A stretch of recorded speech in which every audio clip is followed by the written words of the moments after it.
ಪ್ರತಿದಿನ ಈ ಕಮಿಟ್ಮೆಂಟ್ ಮಾಡಿ. ಇದು ನಾ ಮಾಡ್ತಿದ್ದೀನಿ, ವರ್ಕ್ ಆಗುತ್ತೆ.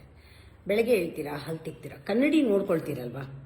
ಕನ್ನಡಿ ನೋಡ್ಕೊಂಡ ತಕ್ಷಣ ನೀವು ಅಂದ್ಕೊಳ್ಳಿ, ಸಾವನ್ನು ನೋಡಿ ಹೆದರಬೇಡಿ, ಯಾವತ್ತೂ ಹೆದರಬೇಡಿ. ದಿನ ಬೆಳಗ್ಗೆ ಎದ್ದ ತಕ್ಷಣ ಸಾವನ್ನೇ ಜ್ಞಾಪಿಸ್ಕೋಬೇಕು. ಹೇಳಿ, ಇವತ್ತು ಸಾವು ಬರಬಹುದು, ಯಾರಿಗೂ ಗೊತ್ತು, ಬರಬಹುದು. ಇವತ್ತು ಸಾವು ಬಂದು ನಾನು ಸತ್ತೋದ್ರೆ ಇವತ್ತಿನ ದಿನ ನಾನು ಯಾವ ರೀತಿ ಕಳಿಬೇಕು, ಕೊನೆಯ ದಿವಸ ನಾನು ಇವತ್ತು ಯಾವ ರೀತಿ ಇರಬೇಕು. ನಂಬರ್ 1, ಯಾರಾದ್ರೂ ಹೇಟ್ ಮಾಡ್ತಾ ಇದ್ದೀನ ನಾನು? ಇಲ್ಲ ಅಲ್ವಾ? ಹೇಟ್ ಮಾಡಿದರೆ ಇವತ್ತಿಂದ ನಾನು ಪ್ರೀತಿಸ್ತೀನಿ.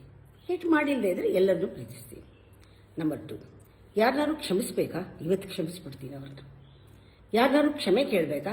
ಇವತ್ತು ಕೇಳ್ಬಿಡ್ತೀನಿ, ಅವ್ರ ಜೊತೆ ಕ್ಷಮೆ ಕೇಳ್ಬಿಡ್ತೀನಿ. ಆ ಥರ ಇರಬೇಕು. ಆಮೇಲೆ ಇವತ್ತು ಏನಾದರೂ ಸಹಾಯ ಮಾಡಬೇಕಾ? ಇವತ್ತು ಪ್ರಪಂಚಕ್ಕೆಲ್ಲ ಒಳ್ಳೇದಾಗೋದು, ಏನಾದರೂ ನನ್ನ ಕಡೆಯಿಂದ ಒಂದು ಒಳ್ಳೆ ಕೆಲಸ ಆಗಲಿ, ಒಂದು ಪ್ರಪಂಚಕ್ಕೆ ಒಳ್ಳೆ ಕೆಲಸ ಆಗಲಿ. ಈ ಪ್ರಯೋಗ ಮಾಡಿ. ರಾತ್ರಿ ಮಲಗುವಾಗ ಅಕಸ್ಮಾತ್ ಇವತ್ತು ಬದುಕಿದ್ರೆ ರಾತ್ರಿ ಮಲ್ಕೊಳ್ಳೋ, you feel so contented, so fulfilled, so happy.